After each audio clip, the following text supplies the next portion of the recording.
خوش آمدید ناظرین، السلام علیکم۔ میں ہوں آپ کا ہوسٹ مبشر مستحسن اور ووک ٹی وی آپ کے لیے لے کے آیا ہے ادبی نشست۔ آج اس نشست میں جو شخصیت ہمارے ساتھ یہاں موجود ہیں وہ گراں قدر خوبیوں کی مالک ہیں، شاعرہ بھی ہیں، افسانہ نگار بھی ہیں، ڈرامہ نگار بھی ہیں، تو بہت ساری چیزوں کو ایک ساتھ لے کر چل رہی ہیں۔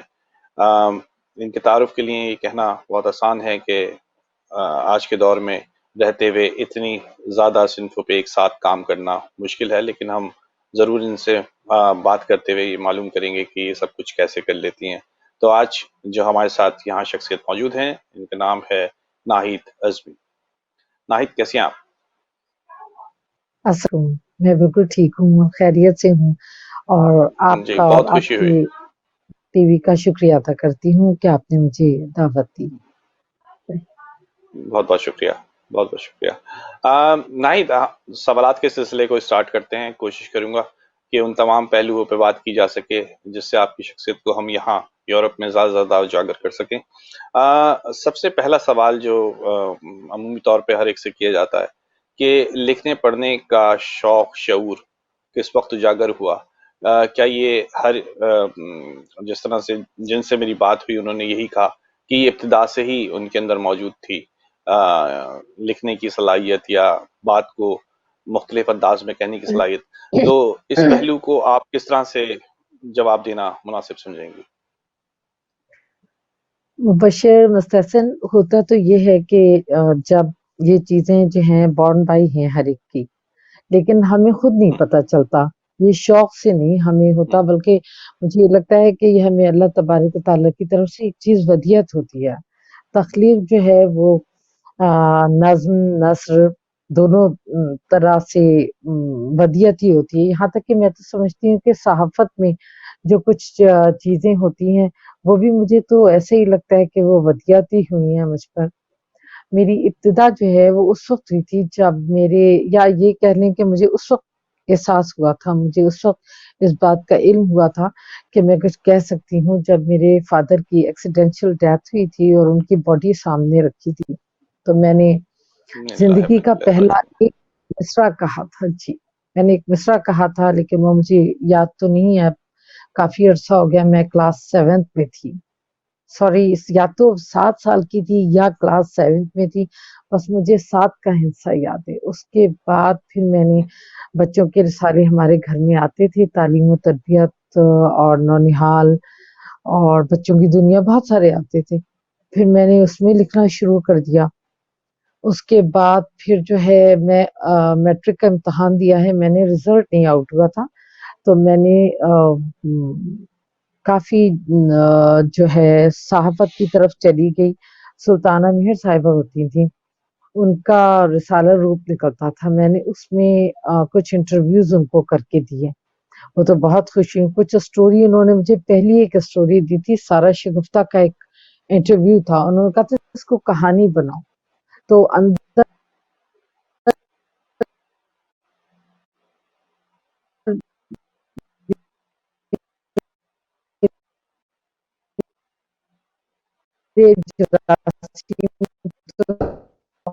ظاہر میرا رزلٹ نہیں آؤٹ ہوا تھا۔ اس کے بعد پھر جو ہے میں نے فرسٹ ایئر میں آنے کے بعد افسانے لکھنا شروع کر دیے، لیکن یہ سب جو سفر چلتا رہا مجھے خود نہیں پتا یہ سب کیسے ہوتا رہا، بس ہوتا رہا، میں کرتی رہی۔ پھر صحافت میں بھی میں نے کام شروع کیا، میں فرسٹ ایئر میں آئی ہوں تو مجھے ڈرگس پر ایک میں نے رپورٹنگ کی تھی، رپورٹنگ سروے تھا وہ، اور مجھے اس میں ایوارڈ دیا گیا۔ میرے کزن ہیں تبسم آفتاب صاحب، انہوں نے مجھے بتایا کہ تم کو ان کی کوئی پارٹی، کوئی ان کا گروپ تھا، لٹریری کوئی گروپ تھا، انہوں نے مجھے ڈرگس پر ایوارڈ دیا، ڈرگس کی رپورٹنگ پر، اور وہ M D P T V تھے، انہوں نے مجھے وہ ایوارڈ دیا۔ وہ ایوارڈ میرے خیال سے میں 15-16 سال کی ہوں گی، وہ ایوارڈ جب میرے ہاتھ میں آیا تب مجھے پتا ہوا کہ اس کی کیا خوشی ہوتی ہے۔ اس کے بعد چونکہ لوگوں کے گھروں میں ڈائجسٹ آتے ہیں لیکن ادبی رسائل نہیں آتے ہیں، تو مجھے ادبی رسائل کا کچھ اتنا زیادہ شعور بھی نہیں تھا،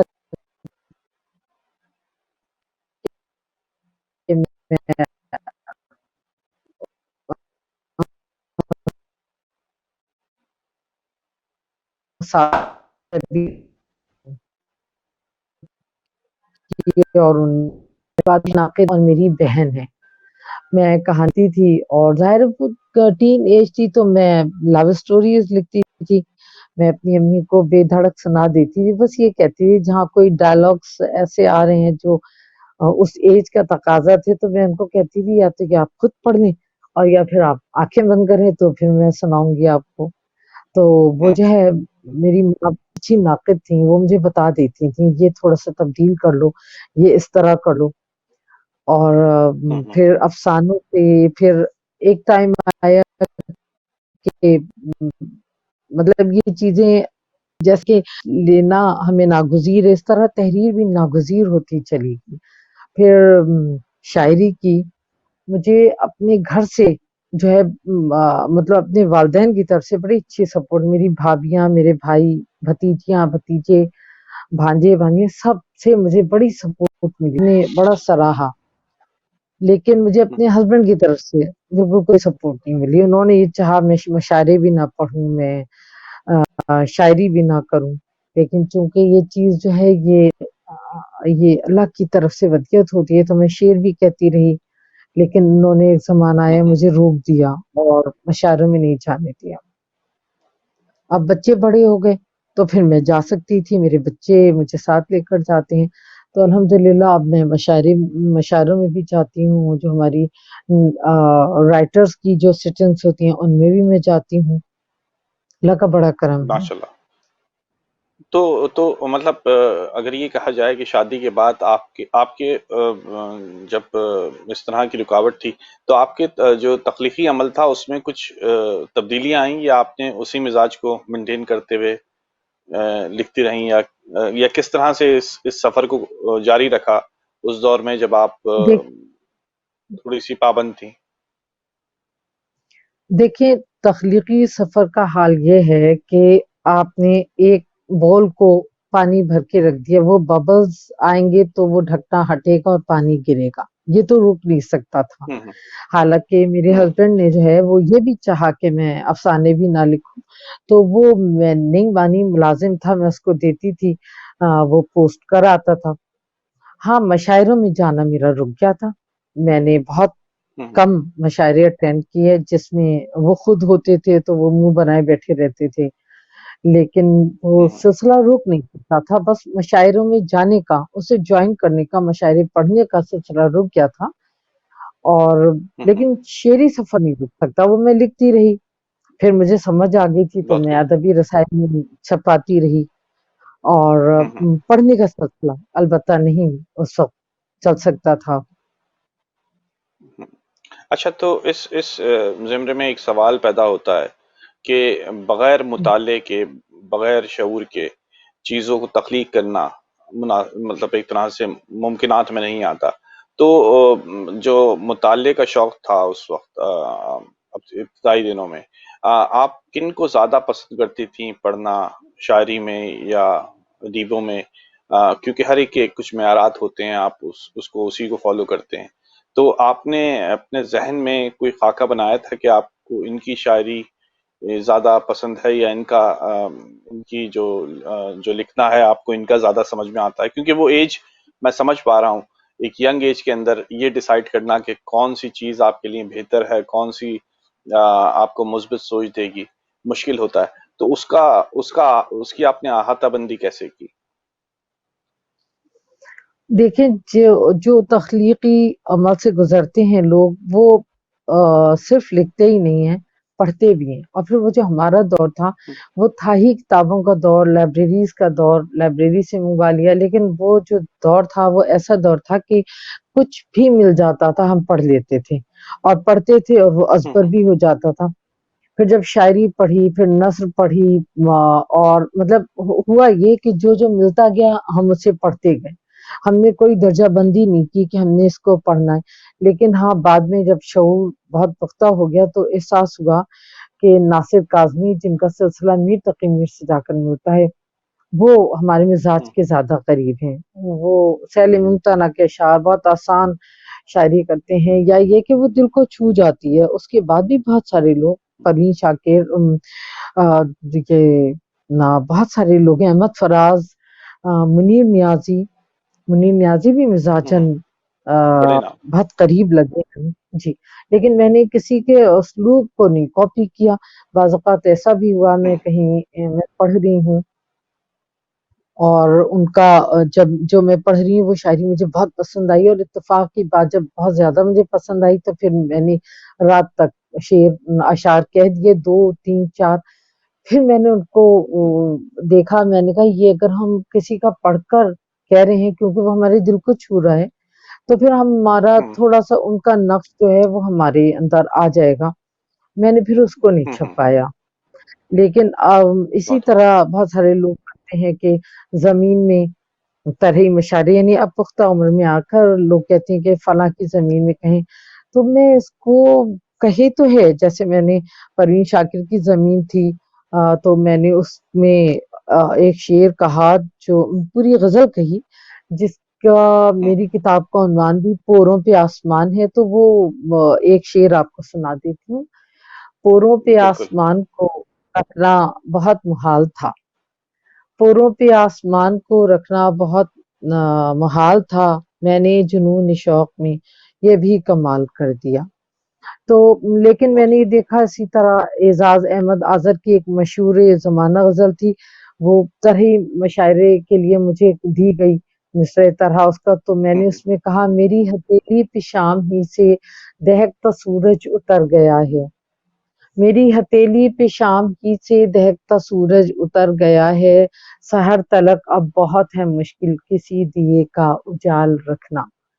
لیکن بعد میں مجھے یہ چیز بہت شکریہ، بعد میں مجھے یہ چیز سمجھ میں آئی کہ ہم مصرع طرح کو ہم محنت کر کے بناتے ہیں، یہاں آمد کا سلسلہ اتنا ہوتا نہیں جتنا آورد کا، تو پھر ہم اتنی محنت کریں اور پھر جب ہم کہیں مشاعرے میں پڑھ رہے ہوتے ہیں تو کہتے ہیں وہ تو فلاں کی زمین، تو پھر میں نے اس سلسلے کو موقوف کر دیا، میں نے اس کو نہیں پسند کیا پھر، اور یہی وجہ ہے کہ آج کے دور میں جو مصرع طرح دیا جاتا ہے میں اس میں اب غزلیں نہیں کہتی۔ بہت خوب۔ نائی صاحبہ ایک وقفے کی طرف جا رہے ہیں اور بہت جلد وقفے سے واپس آ کر اس گفتگو کے سلسلے کو یہیں سے شروع کریں گے جہاں سے منقطع ہوا۔ تو ناظرین، آج جو شخصیت ہمارے ساتھ موجود ہیں ان کا تعلق پاکستان کراچی سے ہے، ناہید اعظمی صاحب منفرد انداز میں شعر کہتی ہیں، اپنی زمین میں کہتی ہیں، اور افسانہ نگاری اور ڈرامہ نگاری میں بھی اپنے جوہر منوا چکی ہیں۔ تو ہمارے ساتھ رہیے گا، کہیں مت جائیے، ملتے ہیں ایک چھوٹے سے وقفے کے بعد۔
خوش آمدید ناظرین، welcome back from the break. میں ہوں آپ کا ہوسٹ مبشر مستحسن اور ووک ٹی وی آپ کے لیے کیا ہے ادبی نشست۔ ابھی ہمارا گفتگو کا سلسلہ جاری ہے۔ آج جو شخصیت ہمارے ساتھ یہاں موجود ہے ان کا تعلق پاکستان کراچی سے ہے۔ بہت اچھی زمین پہ نثر نظم شاعری کرتی ہیں، افسانہ نگاری کرتی ہیں اور ڈرامہ نگاری میں بھی ہیں۔ تو ہم ناہی صاحبہ سے اسی متعلق پوچھنے کی التجا کریں گے کہ ناہید، جب آپ نثر نگاری کرتی ہیں، نظم لکھتی ہیں، شاعری کرتی ہیں، تو اس کے لیے آپ کے موڈ کا ہونا کس حد تک ضروری ہے؟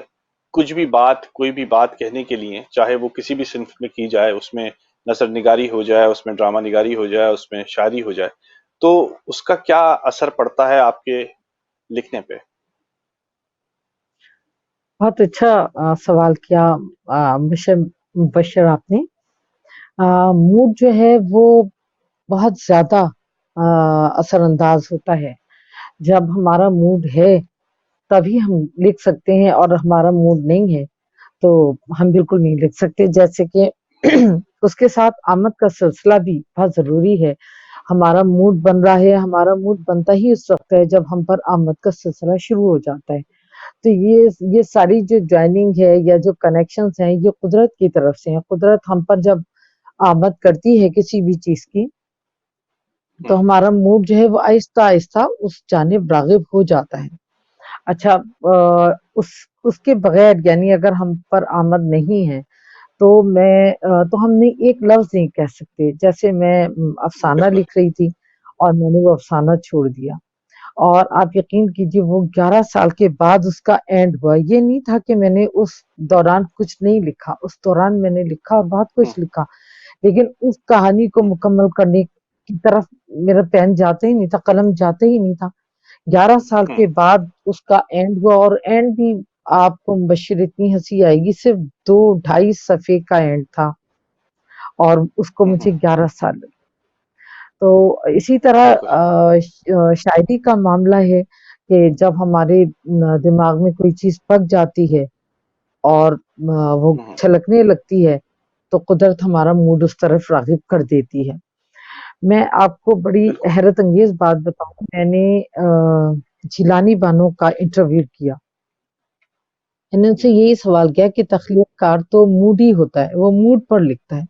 تو انہوں نے کہا ابتدا میں میرا یہ حال تھا کہ جب میں کچھ موڈ ہوتا تھا تو میں فوراً لکھتی تھی، اس کو ہم آمد کہتے ہیں. تو لیکن اب میرا یہ حال ہے کہ جب مجھے کہہ دیا جاتا ہے کہ لکھنا ہے تو پھر میں ٹیبل پر چلی جاتی ہوں اور موڈ خود بخود بن جاتا ہے. تو میں کہتی ہوں شاید ایسے لوگ بڑے خوش قسمت لوگ ہیں کہ جو اس طرح کر لیتے ہیں. میں اس ضمن بالکل. ایک اور آپ کو واقعہ بتاؤں. فیس بک پر کسی خاتون کا میسج آیا میرے پاس کہ مجھے ان بچوں کی کہانی چاہیے جو ایدھی نے جھولا رکھا ہے. تو انہوں نے کہا اس طرح کے بچے جو یہ چھوڑ دیے جاتے جائز ہیں، نہیں ہوتا نہیں اپنائے یہ جاتے. چھوڑ دیے بالکل. جاتے ہیں، نہیں اپنائے جاتے، جی جنہیں کوئی اون نہیں کرتا، تو ان پر آپ نے کہانی لکھنا ہے. تو میں نے کہا کہ اچھا آپ کو کب تک چاہیے؟ تو کہنے لگی مجھے 2 دن میں. تو میں نے کہا نہیں میں تو اتنی پرفیکٹ رائٹر نہیں ہوں آپ کہہ رہی ہیں اور میں لکھ دوں. تو وہ تھوڑا سا ناراض ہو گئی، حالانکہ میری ان کی کوئی شناسائی بھی نہیں تھی. بالکل. ہاں. پھر میں نے کہا کہ میں کوشش کروں گی کہ کچھ کتابیں پڑھوں. جب ہم اپنا موڈ بنانا چاہتے ہیں تو میں آپ کو یہ بتا رہی ہوں کہ تو ہم بنا بھی لیتے ہیں. میں نے بالکل. چیزیں پڑھنا شروع کر دی اور سروے آرٹیکلز کہانیاں افسانے کہ کسی طرح میرا موڈ آ جائے، لیکن نہیں آیا. وہ 1 ہفتے 1 مہینے کے بعد انہوں نے دوبارہ پوچھا اور خاصا ناراض ہو کر وہ مجھے چھوڑ کر چلی گئی. لیکن تقریباً 2 مہینے کے بعد اچانک ایک کہانی آ گئی ڈس اون کے نام سے. میں نے اس کو لکھا اور وہ ایک ڈائجسٹ بہت معروف مقبول ڈائجسٹ ہے، پاکیزہ ڈائجسٹ. تو اس کے لیے جی جی. میں نے لکھا، اور جب وہ میں نے لکھا ہے تو پاکیزہ کی ایڈیٹر جو میری دوست بھی ہیں عذرا رسول صاحبہ، انہوں نے باقاعدہ مجھے فون کیا اور فون کر کے انہوں نے اپنی ایک ٹیم کے لوگوں کا نام لے کر کہا کہ بھئی ناہید تم نے کیا افسانہ لکھا ہے اور ایسا لکھا ہے کہ وہ اتنے سوری وہ جو تھا وہ میں کر کے تھا، یعنی ہم اس کو جیسے میں خود لکھ رہی ہوں میرا ہے. تو وہ بالکل. کہتی تھی ہاں، کہ آپ بھی تھی. ایسا لگ رہا تھا جی جیسے وہ آپ بیتی ہو. تو یہ چیزیں ایسی ہوتی ہیں کہ جب ہمیں کوئی اس طرح فون کرے اور ہمیں کہے کہ تم نے یہ کیا کر دیا تو بہت خوشی ہوتی ہے. اسی طرح میرا ایک اور افسانہ تھا، وہ میں نے ایک اس بات کی کہانی لکھی تھی جس کے 3 بچے تھے اور چوتھے بچے کی پیدائش میں اس کی بیوی مر جاتی ہے. اس نے کس طرح اپنے بچوں کو پالا اور اس نے شادی نہیں کی. تو اسی ڈائجسٹ پاکیزہ کی جو ایڈیٹر اس وقت